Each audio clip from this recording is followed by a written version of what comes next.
Good morning. News and hair oil సమర్పిస్తున్న business breakfast షోకి స్వాగతం. 3 సంవత్సరాల పదవి కాలం పూర్తి చేస్తున్నారు ప్రధానమంత్రి నరేంద్ర మోదీ నేతృత్వంలోని ఎన్డీఏ ప్రభుత్వం. సో 3వ పదవి బాధ్యత స్వీకరణ దినోత్సవ శుభాకాంక్షలు ఎన్డీఏ ప్రభుత్వానికి టీవీ5 తరపున, టీవీ5 బిజినెస్ టీం తరపున. సో ఎంతటి చారిత్రాత్మక పరిపాలన, సో చాలా ఫినామినల్ అడ్మినిస్ట్రేటివ్ రెజ్యూమ్గా మనం చెప్పుకోవచ్చు. లాస్ట్ 3 years మన హిస్టరీలోనే ఎన్నడూ చూడనటువంటి ఒక రిఫార్మ్స్ ప్రాసెస్ను మనం చూసాం. చాలా అచీవ్మెంట్స్, ఆఫ్ కోర్స్ ఫెయిల్యూర్స్ కూడా ఉన్నాయి, బట్ అచీవ్మెంట్స్ మనకు అనేకం కనిపిస్తాయి. మోడీ 3 సంవత్సరాల పరిపాలనలో ఒక స్ట్రాంగ్ గవర్నమెంట్ మనం కేంద్ర స్థాయిలో చూస్తున్నాం. స్ట్రాంగ్ లీడర్ మనకు ప్రధానమంత్రిగా, మేబీ ఇండిపెండెంట్ హిస్టరీ ఆఫ్ ఇండియాలో ఇంతటి స్ట్రాంగ్ లీడర్ను మనం ఎన్నడూ చూడలేదు. Maybe Indira Gandhi is the only person whom we can compare with Narendra Modi, but in all aspects he just outshines her. So GDP numbers for instance మనం చూస్తే ఒక weaker టైంలో ఆయన పదవి బాధ్యతలు స్వీకరించడం చూసాం. సో 15లో 7.18% ఉన్న జీడిపి గ్రోత్, 7.93 16లో చూస్తున్నాం. అలాగే 17కి సంబంధించి మేబీ 7.1% మనకు వస్తుందన్న అంచనా ఉంది. అలాగే 18లో 7.1 to 7.4%కి జీడిపి గ్రోత్ రేట్ పెరుగుతున్న అంచనాలు ఉన్నాయి. Consumer price inflation, so Modi అచీవ్మెంట్స్లో సిగ్నిఫికెంట్ అచీవ్మెంట్గా మనం ఒక హిస్టారిక్ అచీవ్మెంట్గా ఇన్ఫ్లేషన్ని, కన్జ్యూమర్ ప్రైస్ ఇన్ఫ్లేషన్ తీసుకోవచ్చు. ఎందుకంటే లాస్ట్ 3 yearsలో చూస్తే 2014-15 యావరేజ్ చూస్తే 5.93, 16 యావరేజ్ 4.91, 17 4.52, 18లో ఇది 2.5 to 3%కి పడిపోయే అవకాశాలు కనిపిస్తున్నాయి. So clearly it's a achievement, significant achievement. Fiscal deficit 15లో 4.1% చూసాం, 16లో 3.9% చూసాం, 17లో బహుశా 3.5%, మేబీ ఇంకా కిందకి వచ్చే అవకాశాలు కనిపిస్తున్నాయి. సో ఇన్ఫ్లేషన్ తగ్గడానికి మనకు ప్రధానమైన కారణం ఫిస్కల్ డెఫిసిట్ని మనం అదుపులో ఉంచుకోవడం. అలాగే రూపీ మాత్రం 2015లో డాలర్తో 61.1 ఉంది, ఇప్పుడు అది 67 అయింది. Of course as an import based country మనకు రూపాయి స్ట్రాంగ్గా ఉండడమే మంచిది. సో అదొకటి, maybe he has to improve that. And strong reserves, $340 billion ఉన్న ఫారెక్స్ రిజర్వ్స్ లాస్ట్ 3 yearsలో మరొక $30 billion పెరిగాయి, ఇప్పుడున్న $370+ అలాగే కరెంట్ అకౌంట్ డెఫిసిట్ గణనీయంగా తగ్గింది. అండ్ జిఎస్టీ, మనం చాలా కాలంగా ఎదురు చూసిన ఒక అతిపెద్ద సంస్కరణ జిఎస్టీ రోల్అవుట్ అనేది ఇక July 1st నుంచి జరగబోతోంది. అది కూడా ఒక ప్రధానమైన అచీవ్మెంట్గా చెప్పుకోవచ్చు. అన్నింటికంటే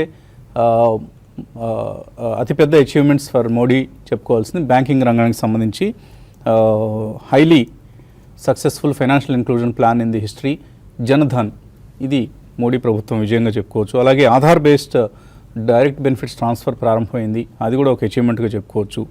అండ్ బ్యాంక్రప్సీ కోడ్, అది కూడా కార్పొరేట్ ఇండియాకి సంబంధించి చాలా కీలకమైన రిఫార్మ్ అది, బ్యాంక్రప్సీ కోడ్ అనేది. సో ఇవి అచీవ్మెంట్స్ అయితే of course there are also certain failures, like NPA పరిస్థితిని ఇంకా చక్కదిద్దలేకపోయారు మోడీ ప్రభుత్వం హయాంలో. సో ఎన్పిఏ బ్యాడ్ లోన్స్ బాగా పెరిగిపోయి పిఎస్యూ బ్యాంక్స్లో కొన్ని బ్యాంక్స్ పరిస్థితి అయితే చాలా ఆందోళనకరంగా మారడం చూసాం.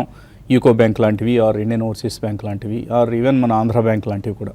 సో అది ఒక ఫెయిల్యూర్గా చెప్పుకోవచ్చు. అలాగే క్యాపెక్స్ సైకిల్ ఇంకా రివైవ్ కాలేదు.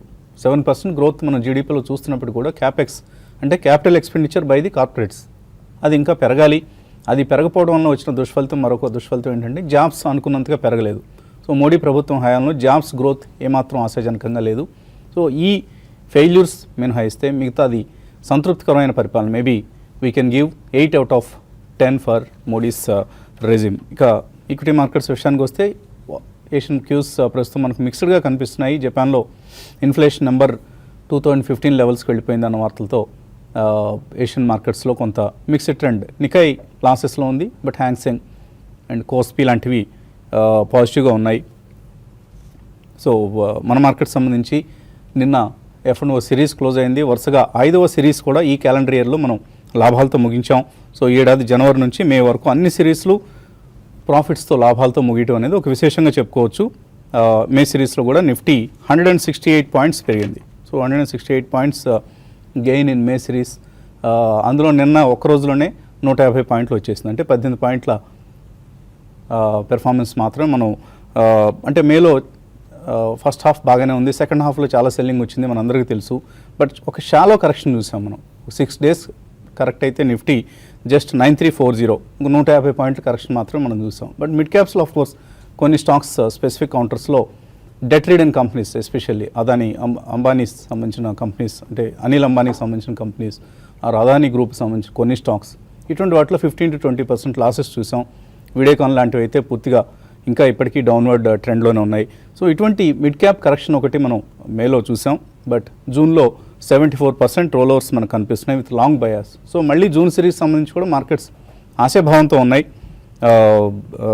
రకరకాల అంచనాలు మనకు మార్కెట్స్లో కనిపిస్తున్నాయి. నిఫ్టీ బేస్ పైకి వెళ్తోంది. సో 2017లో ఇప్పటి వరకు వచ్చిన సిరీస్లు అన్నిట్లాగానే జూన్ సిరీస్ కూడా ఆశాభావంగా, అంటే ఆశాజనకంగా, ఆశావాహకంగా ముందుకు వెళ్తుందా లేదా అనేది మనం వేచి చూడాలి. ఈలోగా మేలో వచ్చిన మరొక పరిణామం మనం చూస్తే బ్యాంకింగ్ సెక్టర్ నిన్న కూడా మళ్ళీ ర్యాలీని లీడ్ చేసింది. అలాగే ఐటీ సెక్టర్ ఒక 2-3 నెలల అండర్ పెర్ఫార్మెన్స్ తర్వాత మేలో పాజిటివ్గా మారింది. సో టీసీఎస్ ఫర్ ఇన్స్టెన్స్ మే సిరీస్లో 15% పెరిగింది, విప్రో 8% పెరిగింది, ఇన్ఫోసిస్ 6% పెరిగింది. బట్ హైలీ డిసప్పాయింటింగ్ సెక్టర్ అంటే ఫార్మా సెక్టర్. సో చాలా బ్యాడ్ రిజల్ట్స్ మనం చూస్తున్నాం. అది సిప్లా కావచ్చు, లుపిన్ కావచ్చు, సన్ఫార్మా కావచ్చు, ఏ ఫార్మా కంపెనీని తీసుకున్నా కూడా results are very bad. So అది మనం గమనిస్తూ ఉండాలి. ఈ సెక్టర్ని ప్రస్తుతానికి టచ్ చేయకపోవడమే మేలు. మేబీ మరింత లోవర్ లెవెల్స్ వచ్చినప్పుడు, ఇంకా ఇక్కడతో వర్స్ట్ అయిపోయింది అనుకున్నప్పుడు మాత్రమే బయింగ్కి వెళ్ళడం అనేది మంచి పని అవుతుంది ఫార్మా సెక్టర్ సంబంధించి. ఎనలిస్ట్ ఏమంటున్నారు అడిగి తెలుసుకుందాం. సో జూన్ సిరీస్లో ఎంటర్ అయ్యాం మనం. అండ్ మే సిరీస్ అనుకోకుండా అనూహ్యంగా నిన్న వచ్చిన ర్యాలీతో మనం పాజిటివ్గా క్లోజ్ కాగలిగాం. సో జూన్ ఎలా ఉంటుంది అనుకుంటున్నారు? ఐ థింక్ జూన్లో కూడా కొద్దిగా కన్సాలిడేషన్ అయితే సాగే అవకాశం ఎక్కువ కనిపిస్తుందండి. బట్ ఐ థింక్ ఓవరాల్ మనకి